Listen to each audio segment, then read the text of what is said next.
मेरी प्यारी बहना, ये शादी का जोड़ा मैंने स्पेशली तुम्हारे लिए बनवाया है। 10 लाख का जोड़ा है ये। विक्की की बहन कोयल ने उस शादी के जोड़े में आग लगा दी और कुछ ही देर में वो जलकर राख हो गया। विक्की ये देखकर हैरान हो गया। कोयल, ये क्या पागलपन लगा रखा है तुमने? भैया, मेरा शादी का जोड़ा भाभी सिलेंगी और कोई नहीं। तुम तो जानती हो कि तुम्हारी भाभी घर छोड़कर चली गई है। वो कहाँ है हमें कुछ नहीं पता। वो नहीं होगी तो क्या तुम शादी नहीं करोगी? आपने बिल्कुल सही समझा। और भाभी इस घर से चली गई, इसमें मेरी गलती है क्या? इसमें भी तो आपकी और माँ की गलती है। मेरी शादी कैंसिल कर दीजिए। कोयल आखिर ऐसी जिद क्यों कर रही थी और उसकी भाभी आखिर कहाँ गायब हो गई? ये जानने के लिए कहानी में थोड़ा पीछे चलना पड़ेगा। विक्की का परिवार बहुत ही पुराने ख्यालात का था। विक्की एक लड़की सौम्या से प्यार करने लगा था। तुम मुझे फाइनली सच सच बता दो कि तुम मुझसे शादी करना भी चाहते हो या सिर्फ टाइम पास कर रहे हो? ये तुम कैसी बातें कर रही हो सौम्या? मैं उस तरह का लड़का नहीं हूँ। तुम तो अच्छी तरह जानती हो कि मेरा परिवार पुराने ख्यालातों का है। जब देखो तुम यही कहते रहते हो।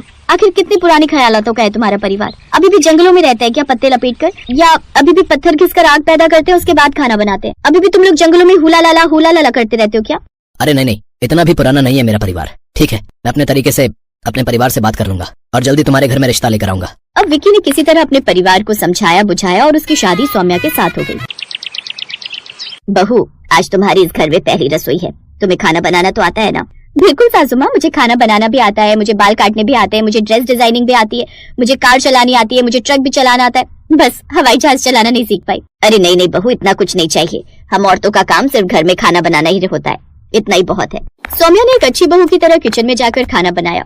जब सभी लोग खाना खाने बैठे, भाभी इतना स्वादिष्ट खाना तो मैं और माँ भी नहीं बना पाते। कोयल, मेरी तुलना किसी भी माँ से तो बिल्कुल मत करो, क्योंकि माँ अगर किसी खराब खाने को भी हाथ लगा दे तो वो खाना प्रसाद बन जाएगा। क्या बात है बहू, तू तो हमसे भी ज्यादा संस्कारी है। तो इस तरह सौम्या ने पहले ही दिन उस घर में सभी का दिल जीत लिया था। एक दिन जब विक्की काम पर गया हुआ था, तब सौम्या के पास उसकी ननद कोयल आई। भाभी, क्या मैं आपसे थोड़ी देर बात कर सकती हूँ? कोयल, क्या तुम अपने भैया और माँ से भी बात करने से पहले सवाल पूछती हो? नहीं तो फिर मुझसे ऐसे सवाल क्यों पूछ रही हो? क्या मैं कोई अनजान हूँ? जैसे तुम्हारी माँ है, जैसे तुम्हारे भैया है, वैसे मैं तुम्हारी भाभी हूँ और तुम मेरी ननद कम मेरी फ्रेंड ज्यादा हो। बताओ क्या बात है? भाभी, 2 दिन बाद मेरे कॉलेज में एक फैंसी ड्रेस कंपटीशन है। मैं अपने कॉलेज की तरफ से बिना अपनी माँ को बताए पार्टिसिपेट करना चाहती हूँ। आपने उस दिन कहा था ना कि आपको ड्रेस डिजाइनिंग आती है, तो क्या आप मेरे लिए खूबसूरत ड्रेस रेडी कर सकती हो ताकि मैं वो अवार्ड जीत सकूं? कोयल, मैं तुमसे प्रॉमिस करती हूँ कि उस फैंसी ड्रेस कंपटीशन में पूरा कॉलेज तुम्हारी तारीफ करेगा। मैं तुम्हारे कमरे में चलकर तुम्हारी नाप ले लेती हूँ और वहीं पर सिलाई करना शुरू कर देती हूँ। सौम्या कोयल के कमरे में गई और उसकी नाप ले ली।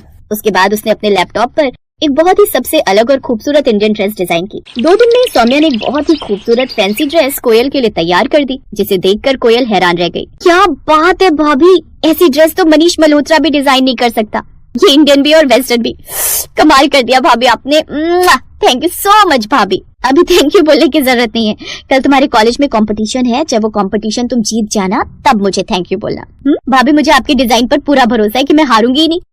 अगले दिन कोयल के कॉलेज में फैंसी ड्रेस कंपटीशन शुरू हुआ। कोयल ने इस बारे में न ही अपनी माँ को बताया था और न ही अपने भैया को, क्योंकि वो लोग इन सब के खिलाफ थे। सभी स्टूडेंट ने अपनी अपनी ड्रेस पहनकर कैटवॉक शुरू की।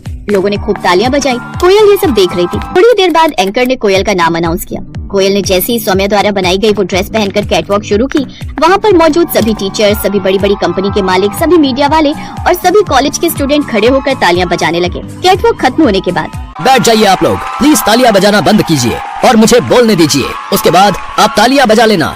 आप सभी लोगों के रिस्पॉन्स को और कोयल की ड्रेस को देखते हुए इन सभी कंपनीज के ओनर ने ये डिसाइड किया है कि आज का फैंसी ड्रेस कंपटीशन कोयल जीतती है। तो कोयल को बहुत सारे गिफ्ट मिले। मीडिया ने बहुत सारे फोटोग्राफ खींचे और उसका इंटरव्यू तक लिया गया। कंपनी की तरफ से उसे 2 लाख का चेक भी मिला। कोयल खुशी खुशी घर आई। भाभी, थैंक यू सो मच। आज जो मुझे मिला है वो मैंने कभी इमेजिन ही नहीं किया था। सारे टीचर, सारे स्टूडेंट्स, यहाँ तक कि जो लोग मुझसे चिढ़ते थे वो लोग भी खड़े होकर मेरे लिए तालियां बजा रहे थे। क्या बात है कोयल, कांग्रेचुलेशंस। भाभी, अगर आप ना होती तो ये सब बिल्कुल मुमकिन नहीं था। मैंने इंटरव्यू में साफ तौर पर सबको बता दिया है कि ये ड्रेस मेरी भाभी यानी आपने डिजाइन किया है। सब लोग आपकी डिजाइनिंग की बहुत तारीफ कर रहे थे। इतने में वहाँ पर सौम्या की सास और उसका पति भी आ गया। दोनों बहुत गुस्से में थे। कोयल, ये सब टीवी में क्या दिखा रहे हैं? तुमने बिना हमसे पूछे कॉलेज में फैंसी ड्रेस कंपटीशन में पार्टिसिपेट किया। तुमने हमारे खानदान की नाक कटा दी और बहू, तुमने बिना हमसे पूछे इसके लिए ड्रेस डिजाइन कर दी। सासू माँ, कोयल ने इसमें क्या गलत कर दिया? मुझे बताया गया था कि आप लोग पुराने ख्यालात के हैं, इसलिए मैंने अपने फैशन डिजाइनिंग के सपने को मारकर विक्की से शादी की, क्योंकि मैं उससे प्यार करती थी। पर कोयल को तो ये सब करने दीजिए, वो कौन सा गलत काम कर रही है?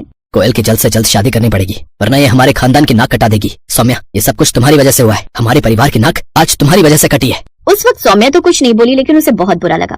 रात में उसने अपना बैग पैक किया और घर छोड़कर चली गई। अगले दिन विक्की ने उसे खूब ढूंढने की कोशिश की, पर ना ही उसका नंबर मिला और ना ही वो कहीं मिली। कुछ दिन बाद सब उसे भूल गए और कोयल की शादी तय कर दी गई। अब कहानी एक बार फिर से वर्तमान में आ गई। माँ, कोयल को समझाना तो मुश्किल हो गया है। इसकी जिद की वजह से तो शादी ही नहीं हो पाएगी। 2 दिन बाद इसकी शादी है और ये जिद करके बैठी है कि भाभी ही इसका शादी का जोड़ा सिलेंगी।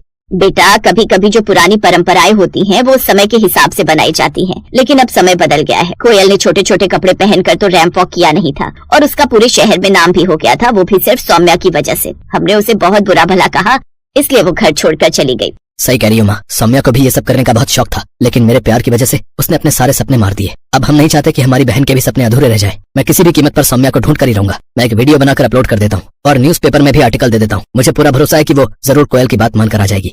विक्की ने अपने मोबाइल से एक वीडियो रिकॉर्ड किया जिसमें उसने सबसे पहले तो कोयल से माफी मांगी।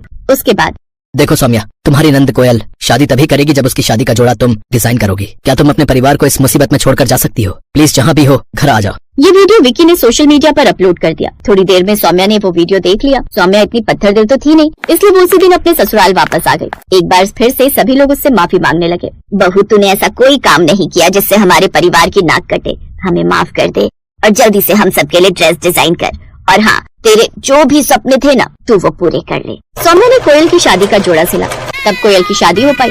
सौम्या ने उसके बाद एक बहुत बड़ा बुटीक खोल लिया और एक फैशन डिजाइनर बन गई।